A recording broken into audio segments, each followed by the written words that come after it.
Channel நண்பர்களுக்கு வணக்கம். இந்த ஒரு விஷயத்துல ஏன் நம்மளோட மக்கள் ரொம்ப யோசிக்கிறாங்க அப்படின்னு தான் எனக்கு ஒண்ணுமே புரியல. ஏன்னா, இப்ப நீங்க வீடியோல பார்க்குற இந்த காய்கறி பிசினஸ் அப்படிங்கிறது தங்க முட்டையிடும் வாத்து மாரி. எந்த அளவுக்கு நீங்க குவான்டிட்டி அதிகமா வாங்குறீங்களோ, அதே மாரி எந்த அளவுக்கு ஹோல்சேல் பிரைஸ் ரொம்ப கம்மியா வாங்குறீங்களோ, அத பொறுத்து உங்களுக்கு 2 மடங்கு, 3 மடங்கு, ஏன் 5 மடங்கு லாபம் கூட இதுலருந்து சம்பாரிக்க முடியும். உதாரணத்துக்கு நான் என்னோட கடையில வெறும் ரூ. 20க்கு வாங்கின 1 கிலோ கேரட்ட ரூ. 100க்கும் வித்திருக்கேன், ரூ. 120க்கும் வித்திருக்கேன். அப்பன்னா இதுல லாபம் எவ்வளவுன்னு யோசிச்சு பாருங்க. நான் ரூ. 100க்கு வித்திருந்தா எனக்கு கிடைச்சிருக்க லாபம் பார்த்தீங்கன்னா ரூ. 80. இதே ரூ. 120க்கு வித்திருந்தேன் அப்படின்னா எனக்கு கிடைச்ச லாபம் கிட்டத்தட்ட ரூ. 100. எத்தனை மடங்கு எனக்கு அதிகமா லாபம் கிடைச்சிருக்குன்னு நீங்களே யோசிச்சு பாருங்க. இது எல்லாமே மார்க்கெட்டு விலைக்கு நான் வித்தது மட்டும்தான். மார்க்கெட்டு விலையே அந்த சமயத்துல இந்த அளவுக்கு போயிருக்கு. ஆனா ஹோல்சேல் பிரைஸ் ஏன் இவ்வளவு கம்மியா இருந்தது? அப்ப எந்த இடத்துல நமக்கு வாங்கினா இந்த அளவுக்கு லாபம் கிடைக்கும் அப்படிங்கிற அந்த ஐடியாக்களை நாம தான் யோசிக்கணும். எந்த இடத்துல வாங்கினா எவ்வளவு லாபம் கிடைக்கும் அப்படிங்கிறத பல விதமான யோசனையில நாம தான் எங்க வாங்கணும், எப்படி வாங்கணும் அப்படிங்கிறத நாம தான் கண்டுபிடிக்கணும். அப்படி கண்டுபிடிச்சு நாம ஒரு பிசினஸா பண்ணும்போது மட்டும்தான் நமக்கு இதுல இருந்து மிகப்பெரிய அளவுல நான் சொன்ன மாதிரி ஒரு பெரிய லாபத்தையும் எடுக்க முடியும். ஆனா இந்த மாதிரி நம்ம யோசிச்சுட்டு இருக்கிற ஒரு நேரத்துல பாத்தீங்க அப்படின்னா நம்மளுடைய தமிழ்நாட்டுல பாத்தீங்கன்னா நிறைய வடநாட்டுக்காரர்கள் இப்ப குடியேறிட்டாங்க. அந்த நபர்கள் எல்லாருமே இங்க வரும்போது வேலைக்காக தான் வந்தாங்க. நாம எதெல்லாம் கௌரவ குறைச்சலா நினைச்சு இக்னோர் பண்ணிக்கிட்டு இருந்தோமோ அந்த மாதிரி தொழில்கள் எல்லாத்தையுமே அவர்கள் சுய தொழிலா எடுத்து பண்ண ஆரம்பிச்சிட்டாங்க. நாம தான் நான் கடை தான் போட்டு பண்ணுவேன், எனக்கு பைக்கு தான் வேணும், இந்த மாதிரி பண்ணுவேன், அந்த மாதிரி பண்ணுவேன், இதெல்லாம் எனக்கு கௌரவ குறைச்சலா இருக்கும், இந்த மாதிரி இடத்துலலாம் நான் தொழில் பண்ண மாட்டேன்னு சொல்லிட்டு நாம தான் தொட்டதுக்கெல்லாம் நொட்டம் சொல்லிட்டு உட்காந்துருப்போம். ஆனா இந்த வடநாட்டு நபர்கள் என்ன பண்றாங்க அப்படின்னா, நாம இந்த மாதிரி எல்லாம் நொட்டம் சொல்லிட்டு இருக்கிற சமயத்துல இப்படியெல்லாம் கௌரவம் பார்த்துட்டு இருக்கிற நேரத்துல இந்த நேரத்தை அவர்கள் சரியா கரெக்டா பயன்படுத்தி, இப்போ உதாரணத்துக்கு இப்ப நீங்க வீடியோல பாக்குறீங்கல்ல, இதெல்லாம் எப்படி கிரேட்லயும் மூட்டையிலையும் தனித்தனியா அடுக்கி வச்சிருக்காங்க. இதே மாதிரிதாங்க ஒரே ஒரு பொருள். இப்போ உதாரணத்துக்கு வெண்டங்காய் ஒரு கிரேடு வாங்குறாங்கன்னு வச்சுக்கோங்களேன். இந்த ஒரு கிரேடுங்கிறது இங்க வந்ததுக்கு அப்புறம் பிரிச்சு வைக்கிறது. இப்ப நீங்க பாக்குற இந்த கத்திரிக்காய் ஒரு மூட்டையா இருக்கு. இந்த மாதிரி ஆரம்பத்துல எல்லா காய்கறிகளுமே பாத்தீங்கன்னா மேக்சிமம் மூட்டையா தான் வரும். அப்படி மூட்டையா வரும்போது ஒரு மூட்டையவே அப்படியே எடுத்துக்கிறாங்க. அப்ப ஒரு கிலோவே பாத்தீங்கன்னா மார்க்கெட் விலைக்கு எவ்வளவு போகுது? கிட்டத்தட்ட ரூ. 60 ரூ. 70 போகுது அப்படின்னா, அப்ப நமக்கு மூட்டையை எடுக்கும்போது ஒரு கிலோவே ரூ. 15 ரூ. 20 தான் விழுவோம். அந்த மாதிரி தான் பாத்தீங்கன்னா இப்போ வடநாட்டுக்காரர்கள் என்ன பண்றாங்க அப்படின்னா, ஒரு மார்க்கெட்டுக்கு போறாங்க, ஒரே ஒரு மூட்டை, ஒரே ஒரு பொருள் மட்டும், ஒரே ஒரு காய் மட்டும் வாங்குறாங்க.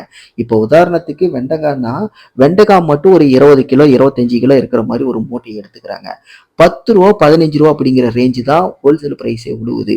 அதை எடுத்துட்டு மக்கள் கூட்டம் அதிகமா இருக்கிற ரோட்டோரத்துல எங்கேயாவது ஒரு இடத்துல அந்த மூட்டையை வச்சு நின்னுக்கிறாங்க. ஒண்ணுமே இல்லைங்க. கிட்டத்தட்ட ஒரு மணி நேரம் 2 மணி நேரத்திலே பார்த்தீங்கன்னா அந்த ஒரு மூட்டையை மொத்தமா வித்து முடிச்சிடுறாங்க. உதாரணத்துக்கு நம்ம ஒரு 20 கிலோன்னு வச்சாலே ஒரு 20 கிலோவுக்கு ஆவரேஜா ஹோல்சேல் பிரைஸ் ஒரு 15 ரூபான்னு வச்சாலே 300 ரூபா தான் இன்வெஸ்ட்மெண்ட்டே வருது. ஆனா அவர்கள் ஒரு கிலோவையே பார்த்தீங்க அப்படின்னா 50 ரூபாய்க்கு விற்கிறாங்க. அப்ப 50 ரூபாய்க்கு விற்கும்போது லாபமே பார்த்தீங்கன்னா அதுல 35 ரூபா வருது. கிட்டத்தட்ட 700 ரூபா பார்த்தீங்கன்னா ஒரு மணி நேரத்துல லாபம் மட்டுமே சம்பாதிக்கிறாங்க. இதுதாங்க ஒரு மிகப்பெரிய ஸ்ட்ராட்டஜி. ஆனா நாம என்ன நினைக்கிறோம்? கௌரவ குறைச்சலா நான் ஏன் ரோட்டோரத்துல போய் விற்கணும், நான் ஏன் அங்க விற்கணும், நான் ஏன் இங்க விற்கணும், நான் பண்ணுனா பக்கா ப்ரொஃபஷனலா தான் பண்ணுவேன், நான் ஒரு தொழிலும் பண்ணா கடை போட்டு கடைக்கு வாடகை கொடுத்து கரண்ட் பில்லை கட்டிக்கிட்டு நிறைய இன்டீரியர் ஒர்க்கை பண்ணிக்கிட்டு அதுக்கு நிறைய செலவு பண்ணிக்கிட்டு மாசம் மாசம் கரண்ட் பில்லு கட்டிக்கிட்டு மாசம் மாசம் நான் வாடகை கொடுத்துக்கிட்டு அப்படிதான் இந்த தொழிலெல்லாம் நான் பண்ணுவேன். இல்லை அப்படின்னா எனக்கு அது கௌரவ குறைச்சலா இருக்கும். 4 பேருக்கிட்ட என்னால தெளிவா இதை சொல்ல முடியாது, எனக்கு அவமானமா இருக்கும் அப்படின்னு சொல்லிட்டு முட்டாள்தனமா நம்ம யோசிச்சுட்டு இருக்கிற இந்த நேரத்துல பாத்தீங்கன்னா நம்மளுடைய தமிழ்நாட்டுக்கு வெறும் பொழைப்பை தேடி வந்த நபர்கள் என்ன பண்றாங்க? நிறைய பேர் இந்த மாதிரிதான் சுய தொழிலா ஒவ்வொன்றா தூக்கிட்டு ஒவ்வொரு நாளைக்கு ஒவ்வொரு மூட்டைன்னு சொல்லிட்டு கிட்டத்தட்ட 1 மணி நேரம் 2 மணி நேரத்திலேயே குறைந்தபட்சம் 500 ரூபாய்க்கு மேல லாபம் மட்டுமே சம்பாதிக்கிறாங்க. இதெல்லாம் எவ்வளவு அற்புதமான ஒரு வாய்ப்பு. அவர்கள் எனக்கு தேவை காசு, எனக்கு இடம் பொருள் எதுவுமே தேவையில்லை, எனக்கு நான் காசு சம்பாதிக்கணும், எந்த இடமா இருந்தாலும் நடு ரோட்ல நின்று பிசினஸ் பண்ண சொன்னாலும் நான் பண்றதுக்கு தயார் அப்படிங்கிற ஒரு மைண்ட்ல தான் சுயமா முயற்சி பண்ணி நம்மளோட ஊர்ல நம்ம தயங்குற சில விஷயங்களை அவர்கள் பண்றாங்க. அது மூலியமா பாத்தீங்கன்னா அவர்கள் ஊர்ல 100 ரூபாய் சம்பாதிக்கிறதே ஒரு நாளைக்கு பெரிய விஷயமா இருக்கும்.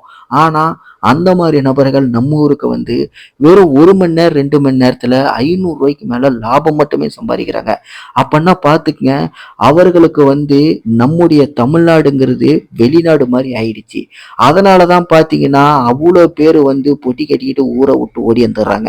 நம்ம ஊர்ல கொஞ்ச நாள் வேலை செய்யறாங்க, சில விஷயங்கள் கத்துக்கிறாங்க. இல்ல அப்படின்னா இதுக்கு முன்னாடி வந்த நபர்கள், புதிதா வந்த நபர்களுக்கு ஏதாவது ஒரு வகையில் ஆதரவு கொடுத்து இந்த மாதிரி ஏதாவது ஒரு சுய தொழில் பண்றதுக்கு எதையாவது ஒண்ணு வாங்கி கொடுத்துட்றாங்க. நம்ம ரூட்லயே நிறைய பேர் பார்த்துருப்போம். நிறைய பாத்தீங்கன்னா வடநாட்டு நபர்களை தான் எதையாவது ஒண்ணு விற்கிற மாதிரி நடந்து போய்கிட்டே தொழில் பண்ணுவாங்க. உண்மையிலேயே கடுமையான உழைப்பாளிகள் அப்படின்னா அவர்கள் தான். ஆனா நாம என்ன பண்றோம்?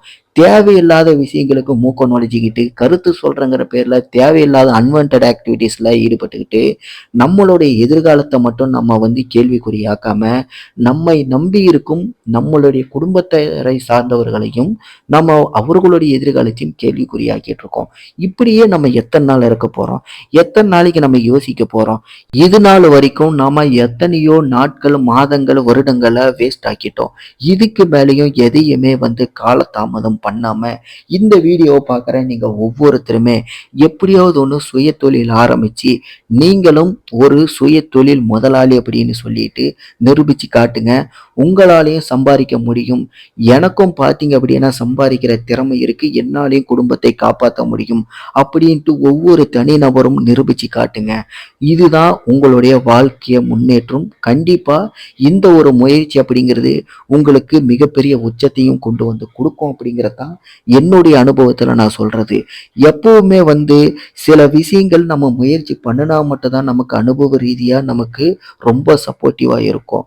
அந்த மாதிரி தான் பாத்தீங்கன்னா பணம் வாழ்க்கையில ரொம்ப ரொம்ப முக்கியம்.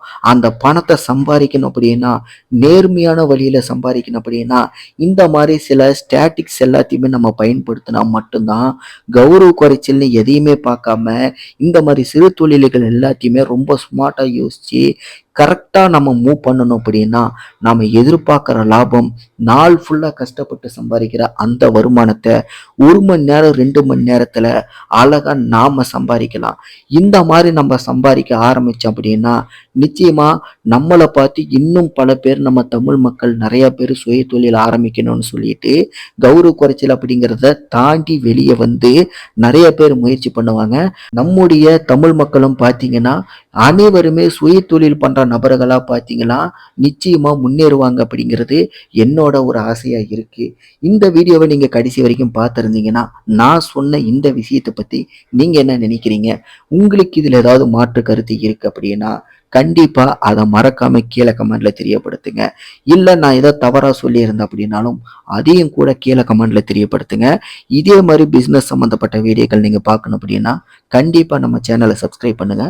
அடுத்த வீடியோல உங்களை சந்திக்கிறேன். நன்றி, வணக்கம்.